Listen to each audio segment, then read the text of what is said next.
सवाल ये नहीं है कि ऐसी घटनाएं कैसे घटती, सवाल ये है कि क्यों घटती। सूरत में 22 बच्चे जल के मरे 24 मई 2019। फिर मुखर्जी नगर में आग लगी, बच्चे कूदे बिल्डिंगों के ऊपर से, सबने देखा, पूरे देश ने देखा। कोई धरना करने नहीं गया, कोई प्रदर्शन करने नहीं गया, सबने देखा। बच्चे कूदते रहे, लाइव वीडियो चलती रही, सबने देखा। राजकोट में गेमिंग जोन में इतने बच्चे मरे, कोई नहीं आया, कोई आया ही नहीं। इसी क्रम में राजेंद्र नगर में घटना घटी और बच्चों की मृत्यु हुई। सवाल यह है कि या तो आप कंसर्न्ड अथॉरिटी को घेर कर बोलो कि दोबारा बेसमेंट में कोई आदमी नहीं मिले, सुरक्षा के सारे मानक, और अगली बार अगर ऐसा होता है, सरकार ऐसा लॉ पास करे कि अगली बार अगर ऐसा होता है कि किसी भी संस्थान, किसी भी इंस्टीट्यूट, कोई भी जगह जहां पर ओनर की लापरवाही से किसी को मृत्यु हो रही है, उसकी संस्था, उसकी संपत्ति सील की जाएगी पूरी, और उसको आजीवन कारावास दिया जाएगा। इसका विधान बनाया जाए।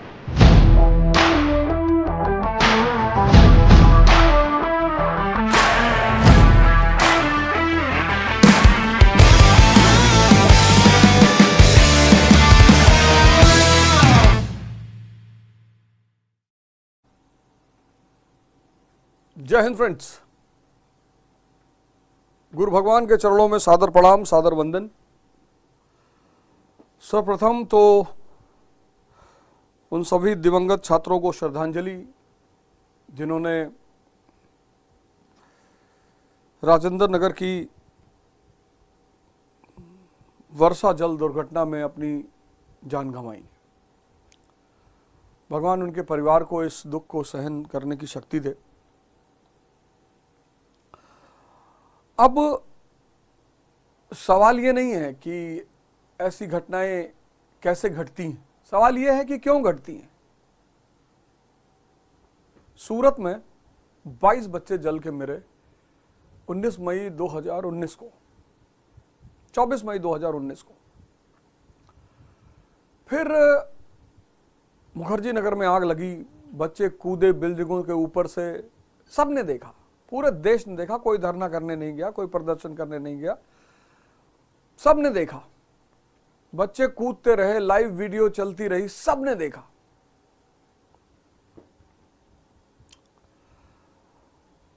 राजकोट में गेमिंग जोन में इतने बच्चे मरे, कोई नहीं आया, कोई आया ही नहीं। इसी क्रम में राजेंद्र नगर में घटना घटती है और बच्चों की मृत्यु होती है। सवाल यह है कि या तो आप कंसर्न्ड अथॉरिटी को घेर कर बोलो कि दोबारा बेसमेंट में कोई आदमी नहीं मिलेगा, सुरक्षा के सारे मानक, और अगली बार अगर ऐसा होता है, सरकार ऐसा लॉ पास करे कि अगली बार अगर ऐसा होता है कि किसी भी संस्थान, किसी भी इंस्टीट्यूट, कोई भी जगह जहां पर ओनर की लापरवाही से किसी को मृत्यु हो रही है, उसकी संस्था, उसकी संपत्ति सील की जाएगी पूरी, और उसको आजीवन कारावास दिया जाएगा। इसका विधान बनाया जाए, नहीं तो ये ऐसे चलता रहेगा, ये ऐसे ही चलता रहेगा, कुछ नहीं होगा। मैं बता तो रहा हूं, सीरीज ऑफ इवेंट्स हैं, एक सीरीज में इवेंट है।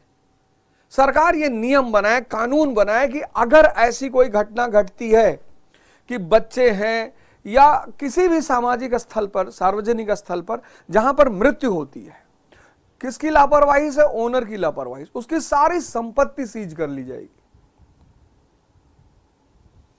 उससे जो कंसर्न्ड अधिकारी होंगे उनकी भी सारी संपत्ति सीज कर ली, मतलब जिसके समय में एनओसी पास हुई होगी उसकी भी सारी संपत्ति सीज कर ली जाएगी, और मकान मालिक और कंसर्न्ड अधिकारी जो भी हैं सबको आजीवन कारावास दिया जाएगा।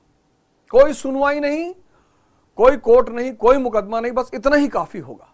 तब तो सही बात है, तब तो लड़ाई लड़ी भी जाएगी। अब एक दूसरे के ऊपर कीचड़ उछालने जो लोग आए हैं, कानून की मांग होनी चाहिए, लॉ की मांग होनी चाहिए। ये बेचारे लड़के बच्चे कानून की मांग की, कठोर कानून बनाओ कि ऐसी दुर्घटनाएं ना घटें। मुझे अच्छी तरह याद है, मैं एक संस्था में पढ़ाता था, वहां एक टीचर की बेसमेंट में पढ़ाने से दम घुटने से मौत हो गई। एक टीचर की दम घुटने से मौत हो गई और संस्था ने जिम्मेदारी लेने से मना कर दिया। संस्था ने जिम्मेदारी लेने से मना कर दिया। इस कानून की मांग की जाए, इसकी कि सरकार हमें सुरक्षा की गारंटी दे। ये कानून बनाए कि किसी भी कोचिंग के किसी भी क्लास में 100 बच्चे से ज्यादा नहीं बैठेंगे। मैं तो कितनी बार लड़कों से अपील करता हूं कि क्यों आते हो दिल्ली पढ़ने के लिए। अब सब कुछ ऑनलाइन हो गया है, एक से एक बेहतरीन टीचर हो गए हैं, एक से एक शानदार टीचर ऑनलाइन पढ़ा रहे हैं और 10-10, 15-15, 20-20 हजार में पढ़ा रहे हैं। फिर क्यों आ रहे हो? ऑनलाइन पढ़ो, अपने घर में रह के पढ़ो। जितना पैसा यहां फूकते हो उससे अच्छा कहीं बगल के शहर में चले आओ, लाइब्रेरी में जाओ, वहां बैठ के पढ़ो।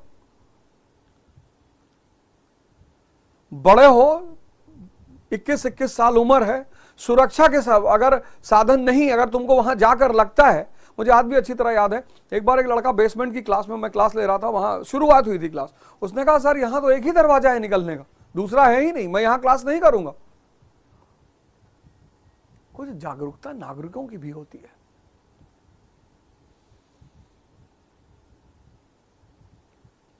कुछ नागरिक सिविक सेंस जिसको हम बोलते हैं वो भी होती है। तो आप कानून की मांग करिए, कठोर कानून की। किसी कोचिंग में 100 से ज्यादा लड़के ऑफलाइन नहीं बैठेंगे, एक बैच में 100 से ज्यादा लड़के नहीं बैठेंगे। मेरी खुद की कोचिंग है, जो कोचिंग की मानकता अगर पूरी नहीं कर रहा है वो कोचिंग नहीं चलनी चाहिए। जो भी स्टैंडर्ड नहीं पूरा कर रहा है, सेफ्टी स्टैंडर्ड नहीं पूरा कर रहा है, वहां संस्थान चलना ही नहीं चाहिए।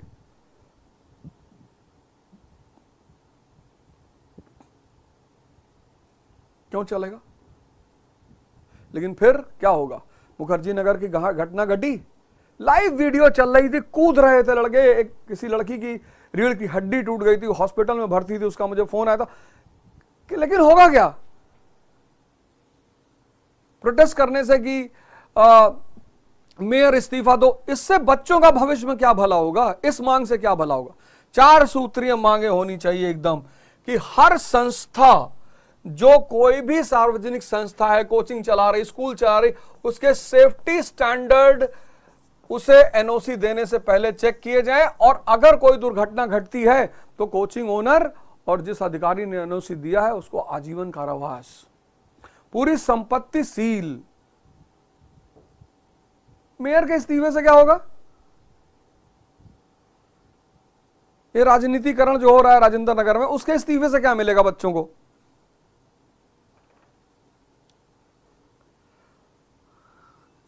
सीमित संख्या में बच्चे क्लास में बैठाए जाए, 100 स्टूडेंट्स बस, इससे ज्यादा नहीं, इससे ज्यादा बच्चे तो बैठाए ही ना जाए। 100 स्टूडेंट्स। जो एप्लीकेशन फॉर्म है, एडमिशन फॉर्म है, उसमें कोचिंग रिस्पॉन्सिबिलिटी ले कि अगर हमारी संस्थान में कोई घटना होती है तो मैं इसका जिम्मेदार माना जाऊंगा, तो मैं इसका जिम्मेदार माना जाऊंगा।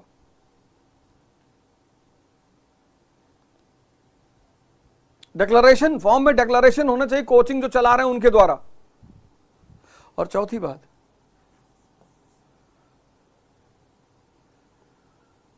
सबसे इंपॉर्टेंट बात है कि एक कानून पारित होना चाहिए। ये है मांग, ये है बच्चों, ये बच्चों की मांग होनी चाहिए।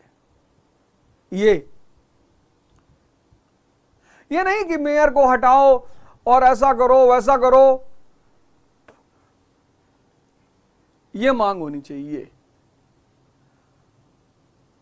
जो लोग आंदोलन कर रहे हैं उनको मेयर हटाने से कोई लेना देना नहीं। मेयर हट जाएगा, दूसरा मेयर आ जाएगा, क्या फर्क पड़ जाएगा? फिर आपको कोई वादा दे देगा, कमेटी बैठा देगा, फिर 6 महीने बाद तक कमेटी काम करेगी, फिर वही यथावत स्थिति बन जाएगी, फिर वही यथावत स्थिति बन जाएगी। उससे फायदा क्या होगा?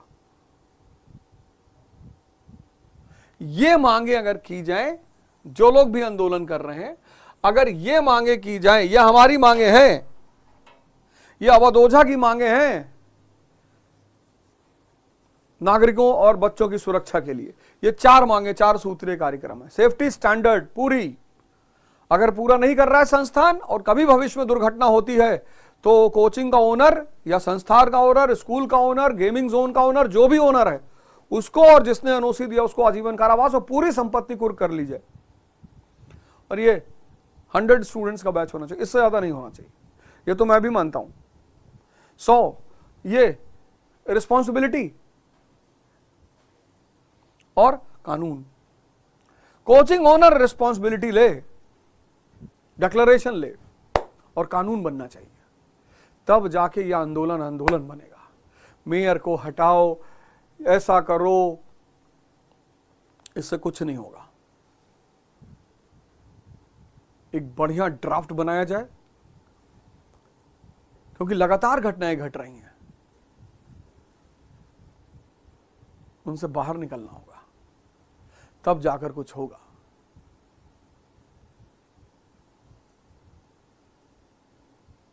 बहुत दुखद घटना है, बहुत बहुत दुखद है। और चूंकि लगातार घटती है, मैं तो राजकोट वाले इंसिडेंट पर जब बच्चे मरे, मैं 2 दिन कुछ कर ही नहीं पाया। मैं बस सोचता था कि यार बताओ कैसे वो छोटे छोटे बच्चे आग के घेरे में आ गए होंगे और क्या अंतिम, मतलब क्या बीती हो। तो खेलने गए थे, उनका क्या दोष था? वो तो खेलने गए थे, उनका क्या दोष था? तो सभी छात्रों से मेरा हाथ जोड़कर निवेदन है कि उचित मांग करें, उचित मांग करें।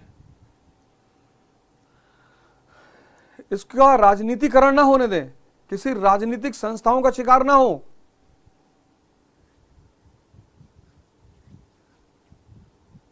इससे ज्यादा नहीं कहा जा सकता। दुख और संवेदना की इस घड़ी में सिर्फ संवेदना व्यक्त की जा सकती है। हमें बेसमेंट मिल रही थी, 4 लाख रुपए कम में मिल रही थी। जितने की कोचिंग हमने ली है 4 लाख रुपए कम की मिल रही थी। वहीं उसी बिल्डिंग में नीचे बेसमेंट अभी तक खाली है, हमने नहीं लिया। हमने कहा ना, मैं रहा हूं ना बेसमेंट में, मैं देखा हूं, मुझे पता है बेसमेंट की क्या स्थिति होती है। अगर इन मुद्दों पर बात नहीं रखी गई, आंदोलन नहीं किया गया, मांग नहीं रखी गई, कुछ नहीं होगा। फिर 6 महीने बाद सब यथावत आप यहीं चलते हुए देखना, सब यथावत फिर यहीं चलते हुए आप आके 6 महीने बाद देखना। ये जितने छात्र तुम आंदोलन कर रहे हो, ये सब आके देखना 6 महीने बाद सब ऐसे हुए चलता हुआ तुम्हें मिलेगा, कुछ भी नहीं बदलेगा।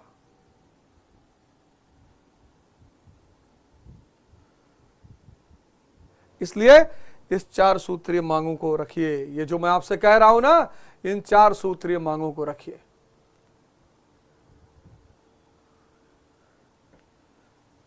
जय हिंद, जय भारत।